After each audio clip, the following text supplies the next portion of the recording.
Bonjour à tous, aujourd'hui on se retrouve avec Alexis qui vient nous présenter une M140i qui est de quelle année? Bonjour, alors M140i de 2017. Qu'est-ce qui différencie une 135i à une 140i?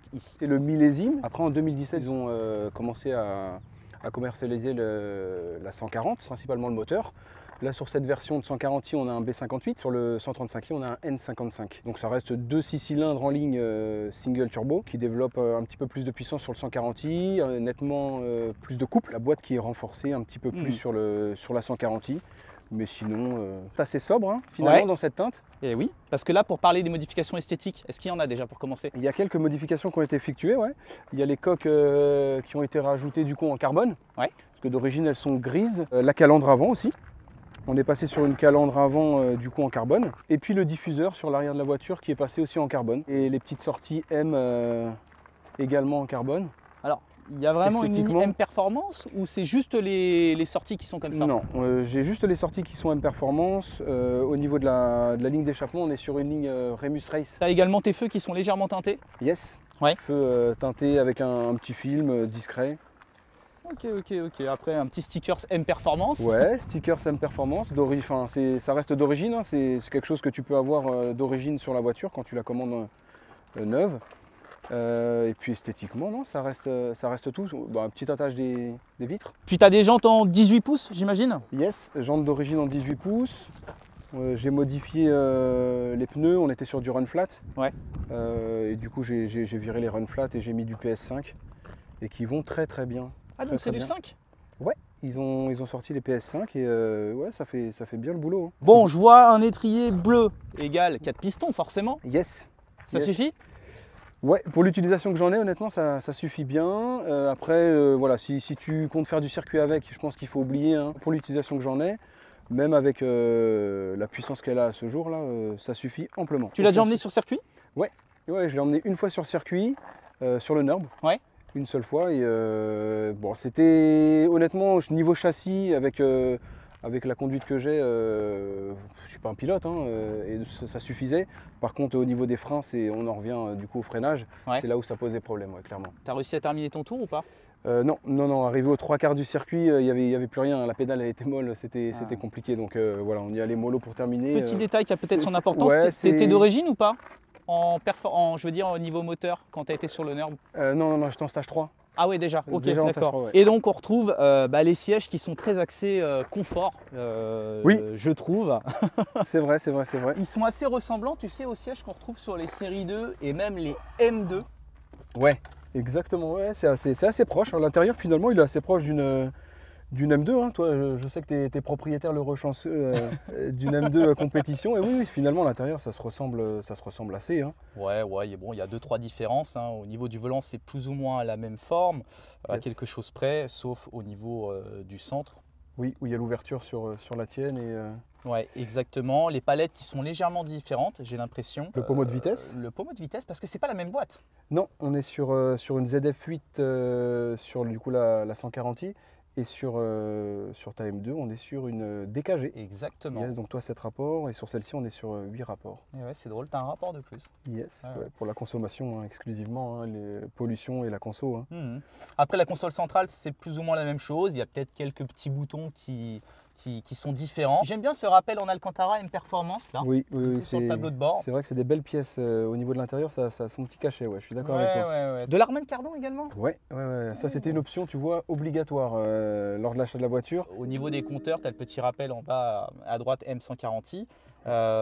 Puis c'est relativement proche. Bon, c'est gradué jusqu'à 260 km/h. Ouais, j'imagine que même d'origine, ça doit se coucher ça. Ouais, ça se couche très vite d'origine avec les 340 chevaux, mais après on a une petite option là sur le Komodo où on a la vitesse, tu sais, en numérique qui s'affiche.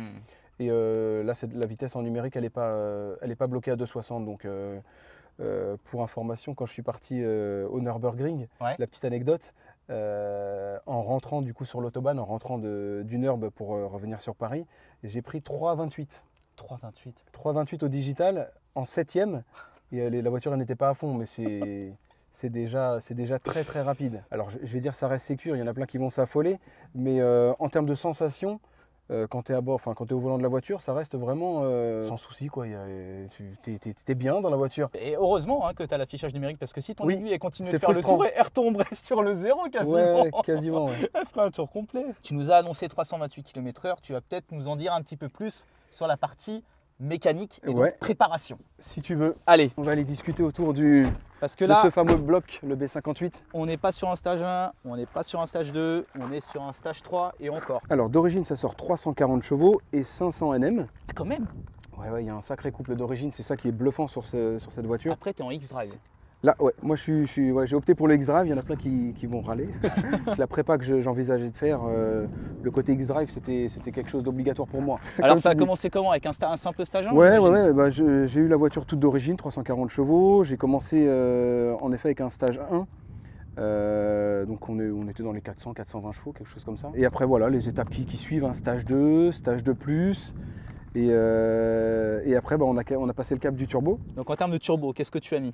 Alors en termes de turbo, on a mis un turbo système stage 2+. Il y a des stages sur les turbos? Ouais, t'as des stages, ouais, bah, bien sûr, ouais, t'as Non des mais là, stages sur attends, les là on turbos. est dans un monde que je ne connais pas là. Ah ouais, tu vois, je vais t'en apprendre pas mal. Allez. Ouais, non, t'as des stages. Après, c'est en fonction de la puissance que tu veux atteindre. On a mis une downpipe. Très très gros diamètre, hein, plus de Ouais. 110. Hein. On est en 4 pouces et demi.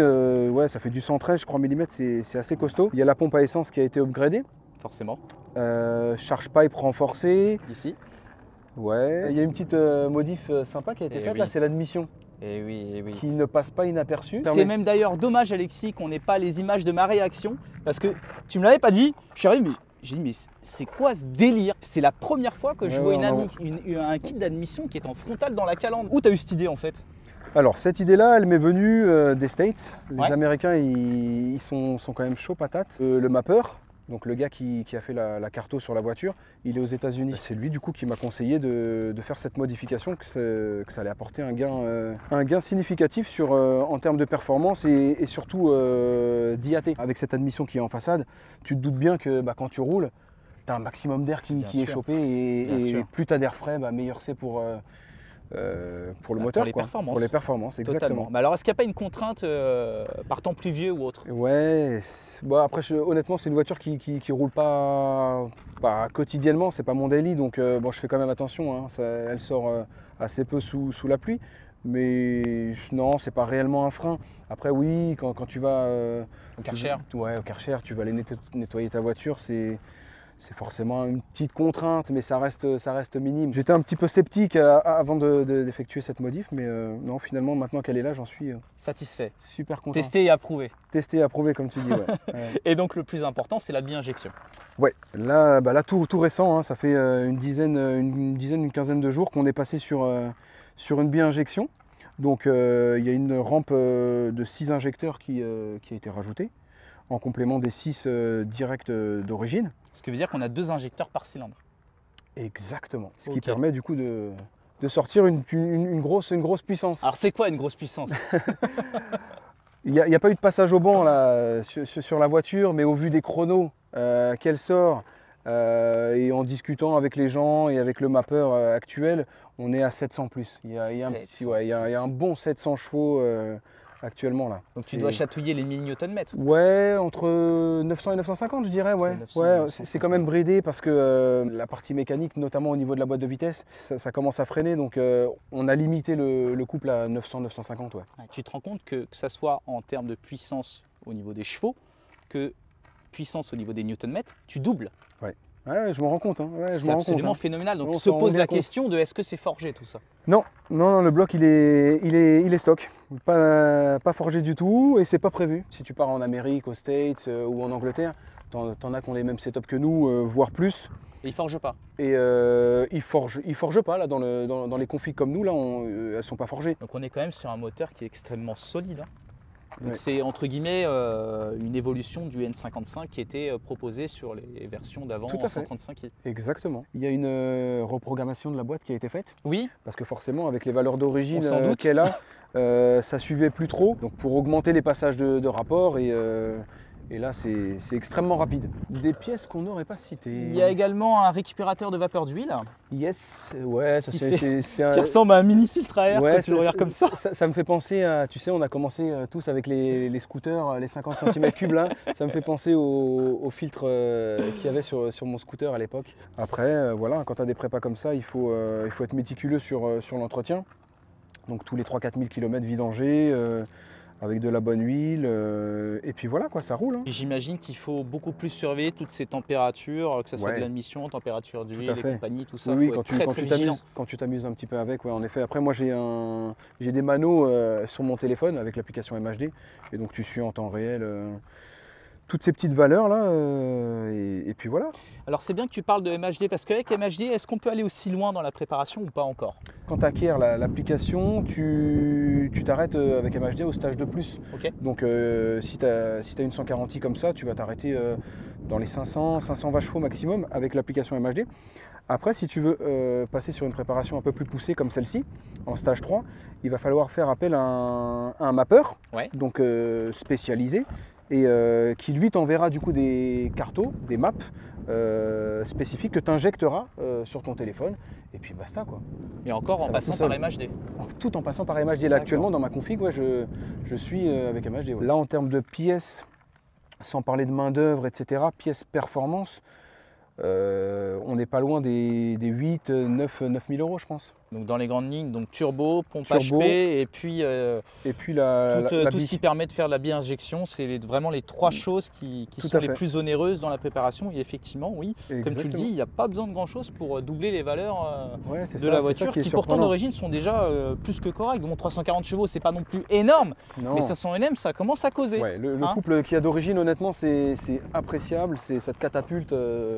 Franchement, c'est le top. Qu'au niveau de la ligne, on va pouvoir écouter ce que ça donne. Est-ce que tu as quand même un système de valve, quelque chose, ou c'est tout le temps la guerre? On a gardé... Non, c'est pas tout le temps la guerre. On a gardé le système à valve d'origine. Quand tu démarres la voiture, il y a une sortie qui reste fermée. Ouais. Dès que la voiture est chaude ou est en mode sport, ça s'active, et ça, je l'ai conservé.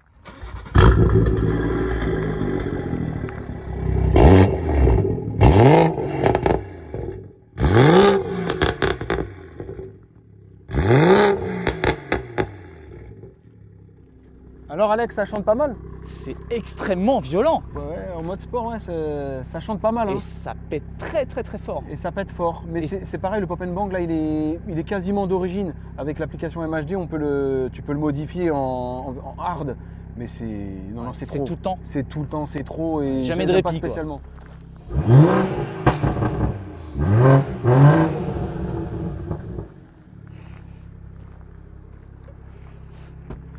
Je m'attendais à ce qu'on l'entende quand même un petit peu plus, l'admission. L'admission, on va l'entendre plus en roulant. Avec l'air qui vient frapper et qui se fait choper. Eh ben écoute, allons vérifier ça.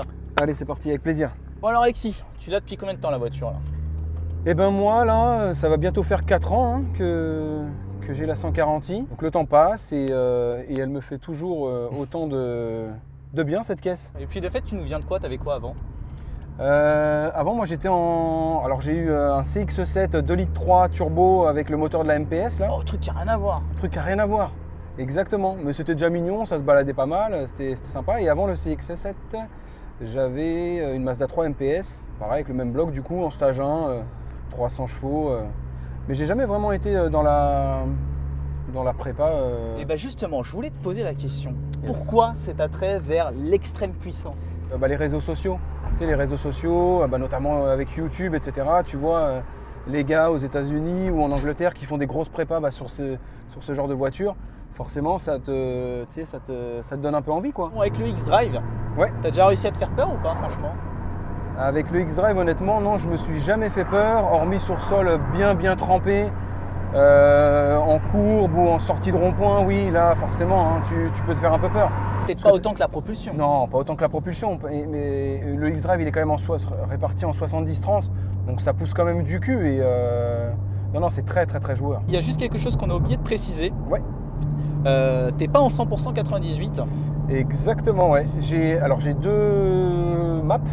J'ai une map en full éthanol. Là, je dois sortir 660, 670 chevaux, je dirais. Et avec la grosse qui est en E50, donc mélange 98 et mélange éthanol, c'est là où elle sort tous ses chevaux. Mais c'est quand même marrant de se dire que là où tu sors le plus de chevaux, c'est pas en 100% éthanol, c'est quand tu combines les deux. Oui. Pourquoi? Alors moi, dans ma configuration actuelle, en effet, c'est une très bonne question. Je pourrais sortir le plus de chevaux en full éthanol, sauf que j'ai ma pompe basse pression qui est d'origine. Si j'upgrade cette pompe, j'en mets une en stage 3, là, les LPFP en stage 3. Il y a même des stages sur les pompes. Ouais. Et ben là, en effet, je vais pouvoir avoir encore plus de watts qu'actuellement en full E85. Pour parler de 100 à 200, là, ça le fait en combien de temps à peu près? 100 à 200, le mieux que j'ai fait là actuellement, là, c'est 4,9. Et en constant, c'est ça, c'est 4,95, 5 en constant. Tu te rends compte, être sous les 5 secondes de 100 à 200. C'est des sacrées performances. Et le 0 à 100, c'est abattu en moins de 3 secondes. Moins de 3 secondes. Oui. Ouais. Ah oui, là, un 2,7, 2,8 je pense. 2,7, 2,8, ouais. Merci le X-Drive. Hein. Merci le X-Drive, exactement. Ouais. En propulsion, c'est pas du tout la même. Ah ouais, non mais moins de 3 secondes, ouais, ça commence à être extrêmement sérieux. Bah, tu dois être sur des temps en fait de Nissan GT-R R35 préparés. Ouais, c'est ça, ouais. Ouais, ça doit bien se batailler en termes de chrono. Bon bah écoute, hein, tu peux peut-être nous montrer, voir ce que ça donne. Hein. Allez, je pense que je vais te choquer, mais bon.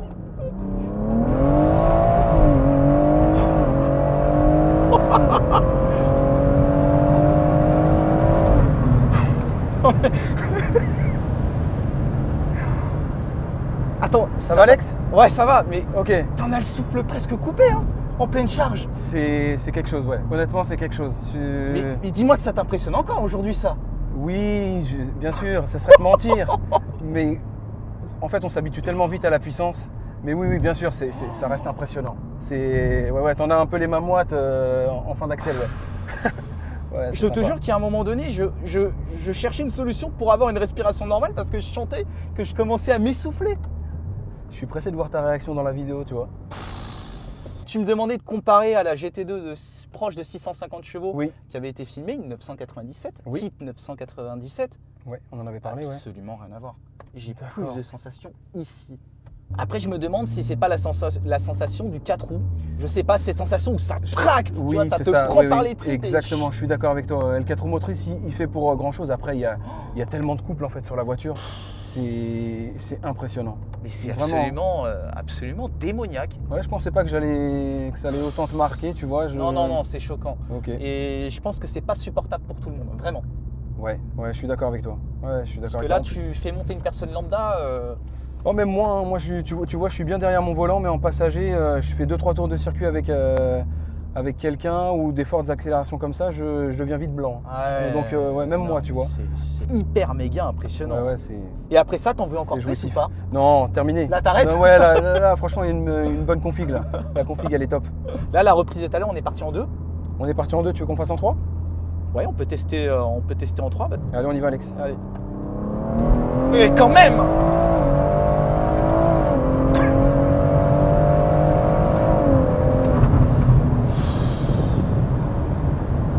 Ah non, c'est fou. Non, c'est fou. Et franchement, je me demande comment tu peux faire plus. Il y a un moment donné, je sais pas, il y a une limite dans le passage de la puissance au sol. Je me suis posé cette question aussi. Exactement. Je me suis posé exactement la même question, mais j'irai pas vérifier en fait. Ouais. Attends, je m'en remets là. Là, le turbo, il souffle à combien? Le turbo, il souffle à 2 bar 2 à peu près. Au plus. 2 bar 2, ouais, au plus, ouais. Oh là. Mais je me dis, mais qu'est-ce que ça doit être? Les sensations, par exemple, avec la Supra de Jimmy, tu dois connaître. Oui, bien sûr. Mais qu'est-ce que ça doit être? Quand je vois comment ça marche avec 700 chevaux, mais je sais plus combien il a, mais certainement au-delà des 1000 chevaux. Mais qu'est-ce que ça doit être? T'en perds connaissance. Je savais que ça allait marcher. Oui, forcément. Pas comme ça. Ouais, c'est ça. Là, la Seicento. C'est vrai? Ah, Giovanni, je suis désolé. Pourtant, c'est ce que tout le respect que je te dois pour ta Seicento et la prépa folle qui a été faite par Gigi Touch. Ah non, mais là, la Seicento, elle est loin. Mais loin. Il y a certes que 1 seconde 5, mais en termes de sensation, toi, tu me disais que ça allait être aseptisé. Oui. Non, je dis non. Oui. Je ne trouve pas. Je pense que tu es trop habitué. C'est peut-être ça, ouais. Ouais. Au bout d'un moment, tu t'habitues forcément et après. Ouais. Vraiment pas déçu. Je suis content d'avoir vécu ça. Bon, bah ça me fait plaisir. Tu vois. Ouais. Moi, je suis content de passer sur ta chaîne et que tu apprécies ce petit tour de manège. Bah oui, bah là c'est un manège pour grands. Dis donc là c'est extrêmement violent. C'est vers combien de tours minutes que tu as vraiment toute la puissance? Le turbo, c'est pas un gros turbo, ça reste un turbo hybride. Ça charge tôt, hein. Tu appuies à 2008, 3000, ça part. Après, ça s'excite vraiment à 3005. Mais franchement, c'est top. Mais je ne sens pas trop d'essoufflement. Moi non plus. Honnêtement, il n'y a pas d'essoufflement. Après, je passe les rapports à 6500 tours minute. Aller chercher plus, ça sert à rien. Et c'est vrai que ça s'essouffle pas. Hein. T'imagines comme ça, là 3, 4, 5, 6, 7. Et la boîte, elle est assez réactive, t'as vu? Ouais. Toi qui as une M2 compétition DKG, avec la DKG, c'est pas ridicule. Hein. Non, c'est quasi similaire, je dirais. Ouais, honnêtement, c'est similaire en termes de rapidité de passage de rapport. Bon, après, moi, je suis dans une configuration origine. Toi, c'est pas le cas. Donc, est-ce que c'est vraiment comparable?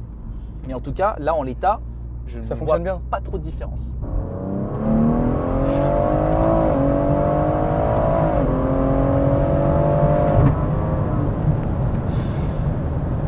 Je ne sais pas si un jour je ressentirai plus de sensations que j'ai eu là. Si, je pense, parce que... faudrait aller sur du light. Oui, il faudra aller sur du light. Ou après du plus gros, hein. Il y a des grosses prépas qui se font sur, tu vois, M5, F90, ça sort 600 chevaux d'origine à peu près. Un stage 2, tu arrives dans les 800. Tu peux avoir des belles sensations, hein, franchement aussi, hein, sur ce genre de voiture. Non, après, les préparations automobiles sont, tu sais, au fil des années, ont tendance quand même à vachement s'améliorer. Ouais, bien sûr. Rien que quand tu regardes au niveau de l'électrique, tu vois, je suis pas trop excité avec cette tendance, mais tu regardes les performances d'une Tesla Plaid. C'est ahurissant. Je pense que ça doit être quelque chose, hein, honnêtement. Sur le 0 à 100, tu dois être à peu près équivalent. Non, je crois que ça tourne en 2 secondes 2. Je crois que ça tourne en 2 secondes 2 si je dis pas de bêtises. Donc c'est un gap énorme. Une petite seconde à aller chercher. Tu dis, mais où est-ce qu'elle va aller chercher en fait? Ouais, mais c'est énorme. Et puis, il y a juste un dernier point que je voudrais aborder. En termes de prix, est-ce que quand on a une prépa telle, la voiture prend de la valeur ou pas? Non, ça c'est connu. Hein. Tu sais, quand tu prépares une voiture, quand tu commences à mettre les mains dedans, forcément, ça prend pas de valeur. Après, de là à dire que si un jour je souhaite la revendre, je vais perdre de l'argent, je pense pas, parce que tu sais, tu as toujours des passionnés. Alors, c'est pas un grand nombre de personnes, mais tu as toujours des passionnés qui seraient prêts à mettre un peu plus d'argent et d'avoir une voiture saine en soi, qui a été bien entretenue et qui fonctionne, fonctionne bien. Parce que là, juste pour parler de valeur sur une conception origine autour de 80-100 000 km, ça vaut combien? Bon, j'ai donné 80, un fort kilométrage pour le millésime. C'est ce que j'allais dire, 80 000. On va dire 60 000 km, on va dire. Moi, on prend mon exemple à moi, tout simplement, tu vois. C'est une voiture que j'ai achetée, elle avait à peu près 20 000 km. Ouais. Je l'ai payée 40 000 et après, le marché a vachement augmenté. Ta passion, elle t'est venue comment? Moi, la passion, alors cette passion, elle m'est venue, donc je vivais chez mes parents et j'avais un voisin qui était plus âgé que moi, tu vois, il avait 4-5 ans de plus. Donc moi, je devais avoir 13-14 ans, lui devait en avoir, je sais pas, 17, 18, 19. Et il a eu pas mal de belles voitures, tu vois, qui chantaient bien, 205 GTI, Golf 3 VR6, les Corrado VR6, G60 de l'époque. Et à chaque fois qu'il sortait de chez lui, donc il démarrait ses voitures et il filait. Et moi, je courais à la fenêtre pour entendre le son. Et je le fais encore à 30 ans. Et ça, du coup, c'est ça qui m'a fait kiffer les bagnoles, tu vois.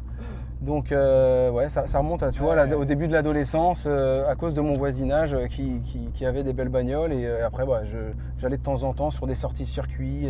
Écoute, moi, je vais te donner mon avis là sur cette M140i. Ouais, je veux bien. Écoute, au-delà de l'esthétique, moi, je vais me concentrer sur les sensations parce que c'est vraiment ce qui m'a le plus marqué durant cet essai. Je le redis encore une fois, complètement choqué par les performances, mais aussi par le passage de la puissance au sol. Il n'y a rien qui reste par terre. C'est ça qui... Mais c'est fou. C'est quand même appréciable, hein. Tu vois, parce que autant tu as des voitures où il y a des watts, beaucoup de watts qui sont en propulsion ou en traction, c'est difficile à passer au sol. Là, tu as des watts et ça passe au sol à n'importe quel moment. Bon, ok. Écoute, Alexis, on va te remercier pour ces sensations absolument folles. J'ai pas d'autres mots là tout de suite. Avec plaisir. Quand je peux partager ma passion, c'est avec grand plaisir. Si ça peut donner des idées à des possesseurs de 140i ou d'autres voitures. Ouais, je pense que c'est une voiture qui est beaucoup utilisée de toute façon pour les grosses prépas, tout ça. Oui, ça commence. Honnêtement, il y a 4 ans, là, quand j'ai acheté la voiture, c'est pas du tout. c'était très peu connu et là ça commence à être un peu plus connu, c'est vrai. Ouais, bah ouais. Bon, on espère une nouvelle fois que la vidéo vous aura plu et puis nous on se dit à la prochaine pour une future vidéo. Allez, salut tout le monde, ciao, salut. Ciao, ciao. T'as pensé quoi du son? Oh, mais hey, t'as déjà entendu? C'est bon.